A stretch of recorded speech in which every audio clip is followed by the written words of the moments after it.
Good morning students. हम chapter number 5 पढ़ रहे थे, ओके, जो कि बेसिकली चैप्टर आपके डेमोक्रेटिक राइट्स के ऊपर है। अब आज लास्ट लेक्चर में हमने 3 केसेस स्टडी किए थे।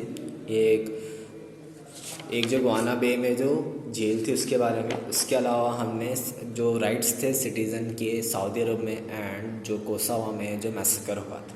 ओके, ये 3 केस इसलिए पढ़े थे, कहीं ना कहीं हमें हाईलाइट मतलब आपके चैप्टर में कहीं ना कहीं हाईलाइट करना चाहते थे कि बिना राइट्स की ज़िंदगी कैसी होती। ओके, कोई अगर आपके पास अगर आपकी ह्यूमन राइट्स आपसे छीन लिए जाए तो लाइफ कितनी डिज़ास्ट्रस हो सकती है।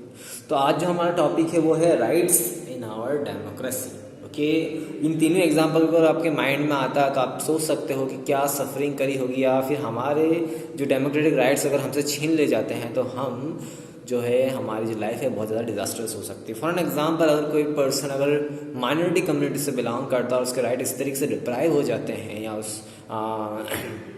उसके राइट्स सिंस वो माइनॉरिटी कम्युनिटी का है तो वो अपना रिलीजियस प्रोपोगेट नहीं कर सकता, कि घर में नहीं रह सकता, उसे भगा दिया जाता है, तो बहुत ही ज़्यादा दयनीय स्थिति हो सकती है उस स्पेसिफिकली उसी कम्युनिटी की वजह से, स्पेसिफिकली जो माइनॉरिटी कम्युनिटी है उसके लिए। तो कहीं ना कहीं राइट्स का होना बहुत ज़्यादा नेसेसरी है। किसी पर्सन को अगर हम अरेस्ट करते हैं और अगर उस पर्सन को अरेस्ट करने के जैसे कुछ राइट्स होते हैं कि लाइक उसको किस बेसिस पे अरेस्ट किया गया है, क्या क्या क्या किन किन मतलब किस सस्पेक्ट के बेसिस पे उसको अरेस्ट किया गया है, उसके बाद वो अपना गुनाह जो है उसने करा है नहीं करा है उसके लिए वो डिफेंस कर सकता है कि नहीं। जहाँ पर हमने गुआना बे के प्रिजनर्स के बारे में हमने अगर देखा था तो वहाँ के प्रिजनर्स को किसी भी टाइप का अपना जो अपने ऊपर लगे हुए जो आरोप थे उसके लिए डिफेंस करने तक की परमिशन नहीं मिल रही थी। इनफैक्ट उनके साथ बहुत ज़्यादा टॉर्चर किया जा रहा था। वहीं अगर हम देखें राइट्स के बारे में सऊदी अरब में, तो वहाँ पे देखा गया था कि जो किंग है वो किसी भी लेजिस्लेचर को अपॉइंट कर सकता है, उसके डिसीजंस तक को बदल सकता है, किसी भी लेजिस्लेटिव एग्जीक्यूटिव का। इसके अलावा वहाँ पे जो रिलीजन है वो आपको वहाँ पर मुस्लिम रिलीजन्स या इस्लाम धर्म को प्रोपोगेट किया जाता है ओपनली। वहाँ पे कोई अदर रिलीजियस नहीं, आप ओपनली आप उसकी आराधना पूजा कुछ भी नहीं कर सकते हैं। ओके, सो कहीं ना कहीं जो है राइट्स डेमोक्रेसी में बहुत ज़्यादा नेसेसरी है। अगर राइट्स के बारे में बात करें, एक जो पर्सन जो अपने फेलो बीइंग अपने सोसाइटी या अपने गवर्नमेंट से जो चीज़ वो मांगता है, लाइक इक्वालिटी हो गया, उसके धर्म से रिलेटेड किसी टाइप की ब्रीचमेंट नहीं होना, ये सारे उसके क्लेम्स होते हैं कि एक गवर्नमेंट से अपने फेलो सिटीजन से जो उसका हक होता है उसी को हम बोलते हैं राइट्स। एंड हक हर चीज़ में, चाहे वो एजुकेशनल फील्ड में हो, हेल्थ सर्विसेज में हो, या फिर इक्वालिटी की तरह से बेसिस पे देखना हो, या उसके जिस धर्म से वो बिलोंग करता है उस धर्म को फॉलो करने में कोई किसी टाइप की अड़चन ना हो, इसी चीज़ को हम बोलते हैं हमारे राइट्स। ओके, अगर कोई पर्सन हैप्पीली अगर जीना चाहता है बिना किसी डरे, ओके, अगर कोई ऑब्वियसली बात है कोई पर्सन जो कि बिना किसी डरे किसी के प्रेशर में ना आते हुए उसके साथ जो व्यवहार हो रहा है वो बहुत अच्छा हो, तो ये सारे उसके अधिकार हैं। ओके, यही उसके राइट्स है डेमोक्रेटिक कंट्री में। हमारे एक्शन कहीं ना कहीं ये डिफाइन करते हैं कि whether someone's right is violated और नॉट। अगर एक गवर्नमेंट पर्सन अगर किसी पर्सन के साथ दुर्व्यवहार कर रहा है तो वहाँ पर उसके राइट्स को वायलेट कर रहे हैं, या फिर हम खुद पर्सनल लेवल पर हम किसी इंडिविजुअल के साथ गलत व्यवहार कर रहे हैं तो वहाँ पर हम उस पर्टिकुलर इंसान के राइट्स जो है उसके साथ खिलवाड़ कर रहे हैं, उसका जो हक है उसके साथ जो डिस्क्रिमिनेशन नहीं होना है वो हम उसके साथ कर रहे हैं। ओके, तो कहीं ना कहीं अगर जैसे लाइक हमारा अगर राइट है कि लाइक हम कहीं भी खेल सकते, इसका मतलब ये नहीं है कि आप किसी की विंडोज़ ब्रेक कर सकते हो, है ना। जैसे कि हमारे इंडिया में राइट्स है कि everyone is free to go anywhere any places, है ना, कहीं भी जा सकता है, कहीं भी कुछ कर सकता है, खेलना हो खेल सकता है ना। ये हमारे हक के तो हमारे राइट्स के बेसिस पर आप ये सब कुछ कर सकते हो, किसी प्लेग्राउंड में जाके खेल सकते हो, कुछ कहीं भी जा सकते हो, लेकिन इसका बेसिस नहीं है कि वहाँ पर जो पब्लिक प्रॉपर्टीज़ है या किसी का घर है उसकी प्रॉपर्टी है उसको आप तोड़ सको। तो कहीं ना कहीं जो राइट्स भले हमें मिले हैं बट उसका हमें डिसएडवांटेजेस नहीं उठाना चाहिए। अब जरूरी नहीं है जो भी हम चीज़ क्लेम करना चाहे वो हमारे राइट्स हो। कुछ अगर हम कोई गलत चीज़ अगर हम क्लेम कर रहे हैं तो वो हमारे राइट्स हैं, हमारे अधिकार नहीं कहलाएंगे। तो कहीं ना कहीं rights acquire meaning only in the society, जहाँ पर कुछ सर्टन रूल्स एंड रेगुलेशंस के दायरे में रहकर अगर हम हमारा हक मांगते हैं तो that's good. For an example, अगर हमें हमारे राइट्स वायलेट हो रहे हैं तो हमें हमारे कॉन्स्टिट्यूशन में पूरी तरीके से आप ये बोल सकते हो हमें हक दिया है कि आप प्रोटेस्ट के थ्रू अपने राइट्स को क्लेम कर सकते हो या गवर्नमेंट के सामने अपना डिसग्रेस या फिर जो अपना डिसएग्रीमेंट, जो आपके डिसएग्रीड हैं उस पर्टिकुलर किसी भी फैसले से, वो आप शो कर सकते हो। बट इसका मतलब ये नहीं है प्रोटेस्ट के दौरान आप पब्लिक प्रॉपर्टी या किसी पुलिस पर्सन या गवर्नमेंट ऑफिसर्स को आप हार्म कर सकते। ओके तो ये कहीं ना कहीं हमें जो डिफरेंस है कि claiming our right in a perfect manner और in a rightful manner is most important than using various violent method to just to claim our right. और कहीं ना कहीं हमें ये सोचना चाहिए कि कहीं ना कहीं हमारे इंडिविजुअल कहीं ना कहीं हमारी सोच होनी चाहिए कि हम जो भी हम हमारा क्लेम कर रहे हैं गवर्नमेंट से किसी और पर्सन से, क्या वो सही क्लेम है, तभी वो हमारा हक कहलाएगा, अदरवाइज वह हक नहीं कहलाएगा या हमारे राइट्स नहीं कहलाएंगे। ओके आज से करीबन अगर हम 200 साल पहले अगर हम बात करें, अगर एक राइट्स की अगर हम बात करें कि क्या सही तरीके से, तो आज से 200 साल पहले जो वुमेन्स को जो है किसी भी फॉर्म ऑफ पॉलिटिकल डिसीजंस में इन्वॉल्व नहीं किया जाता था। तो वहाँ पर जो वुमेन्स का जो डिमांड्स थी या क्लेम था कि हमें भी हमारा भी एक्टिव पार्टिसिपेशन होना चाहिए पॉलिटिकल डिसीजंस में, गवर्नमेंट मेकिंग में, जिससे कि हमें राइट टू वोट का अधिकार मिले, तो वो जो उनका जो क्लेम था या जो उनके राइट्स के लिए जो उन्होंने अपना क्लेम किया था वो कहीं ना कहीं जायज़ था। सो राइट जो है ऐसे रीजनेबल क्लेम है ना, रीजनेबल क्लेम जो कि जिसके पास पीछे कोई रीजन हो, unnecessary claim are not rights. Rights are the reasonable claim of a person which are recognized by any society or by any law. Okay, rights कुछ ऐसी चीज है जो कि हमारे रीजनेबल क्लेम है, जो कि गवर्नमेंट की नज़रों में भी सही हो, रिकॉग्नाइज करते हो कि नहीं ये सारी चीज़ें होनी चाहिए और समाज के लिए भी वो रिकॉग्नाइज होनी चाहिए।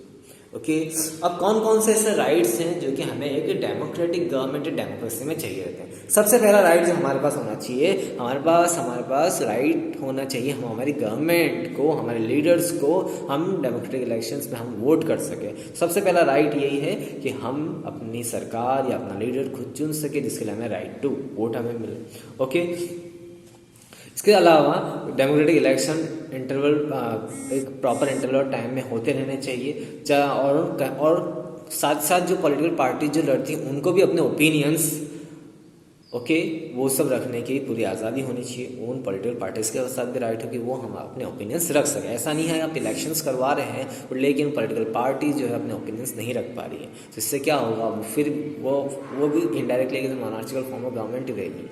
ओके इसके बहुत सारे कंट्रीज में ऐसा होता है, लाइक चाइना है, वहाँ पर इलेक्शंस तो होते हैं बट लेकिन वहाँ पे पीपल्स को राइट टू वोट का अधिकार भी है, पर लेकिन वहाँ पे केवल एक ही पार्टी है और वहाँ से भी केवल 2 कैंडिडेट्स को खड़ा किया जाता है और उन 2 कैंडिडेट्स में ही वहाँ की जनता को वोट करना पड़ता है। तो वहाँ जो है भले ही इलेक्शंस हो रहे हैं पर लेकिन वहाँ की पॉलिटिकल पार्टीज़ हैं या फिर डिफरेंट पॉलिटिकल पार्टीज वहाँ पे खड़ी नहीं हो सकती है। तो एक डेमोक्रेटिक गवर्नमेंट में जो राइट्स होते हैं, ना सिर्फ यहाँ की जनता को प्रॉपर वोटिंग का भी अधिकार मिले, मतलब अपनी गवर्नमेंट चुनने का भी हक मिले, एज वेल एज जो वहाँ की पॉलिटिकल पार्टी जो इलेक्शंस लड़ रही हैं उनके पास भी हक होना चाहिए, वो ओपिनियंस रख सके और सारी पॉलिटिकल एक्टिविटीज़ में पार्टिसिपेशन कर सके।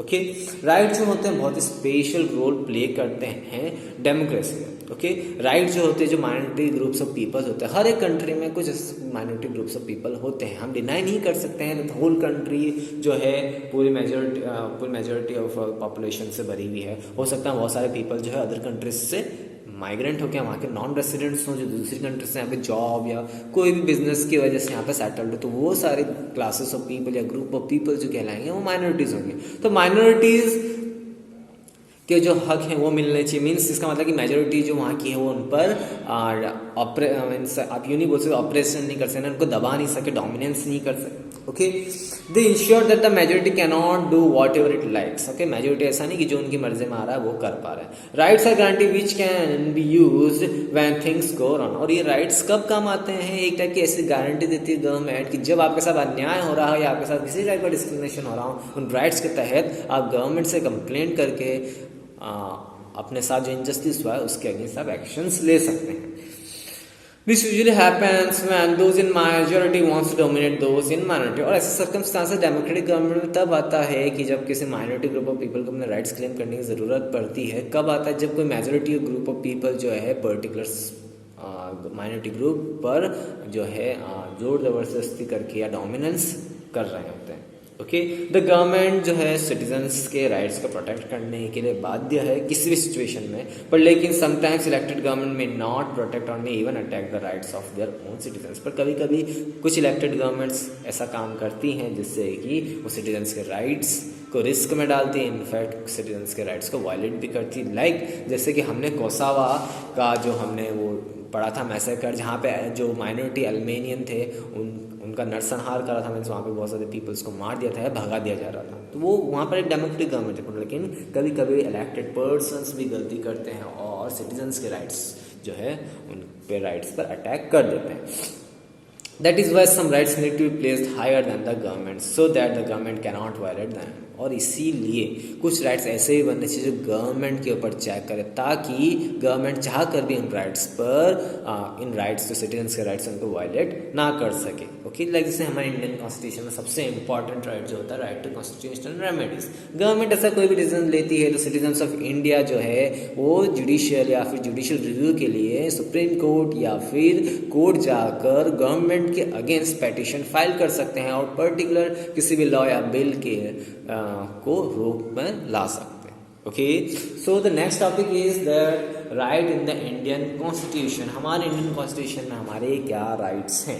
ओके, हमारे अगर फंडामेंटल राइट्स के बारे में बात करें तो सबसे पहला राइट जो आता है right to equality, then right to freedom, right against exploitation, right to freedom of religion.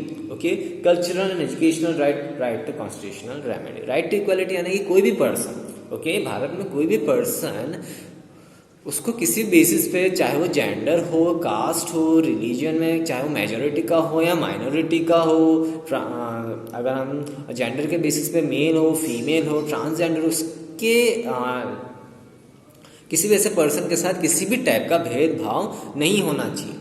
Okay, इसके अलावा और भी इसमें हम डिटेल में पढ़ेंगे. राइट टू फ्रीडम होता है. राइट टू फ्रीडम यानी कि कोई भी person with in the country कहीं भी जा सकता है, कहीं भी बिजनेस कर सकता है, कहीं भी जॉब कर सकता है, कहीं भी अपना घर बसा सकता है. Okay, right against exploitation. Exploitation means कोई भी इंसान चाहे वो घर में हो, उसके साथ कोई किसी टाइप का एक्सप्लॉइटेशन हो रहा हो तो वो उसके अगेंस्ट कंप्लेन कर सकता है. जॉब पर कहीं जा रहा है तो उसके साथ कोई भेदभाव हो रहा है, एक्सप्लॉइटेशन कर रहे हैं, बहुत ज़्यादा काम करा रहे हैं, उसको जब पैसे नहीं दे रहे हैं तभी वो वही टाइप का एक्सप्लॉइटेशन ही है, वो उसके अगेंस्ट कंप्लेन कर सकता है. इसके अलावा और भी अदर चीज़ें हैं जो कि हम आगे पढ़ेंगे. इसके अलावा right to freedom of religion यानी कोई भी इंसान किसी भी धर्म को अपना सकता है, चाहे तो वो किसी दूसरे धर्म को भी अपना सकता है, बट उसमें इंपॉर्टेंट चीज़ ये है कि कोई फोर्स नहीं करना चाहिए कि वो अपना धर्म परिवर्तन करे. पर किसी इंसान को ऐसा लगता है उसको धर्म परिवर्तन करना, उसकी खुद की रजामंदी हो तो वो अपना रिलीजन चेंज कर सकता है. इनफैक्ट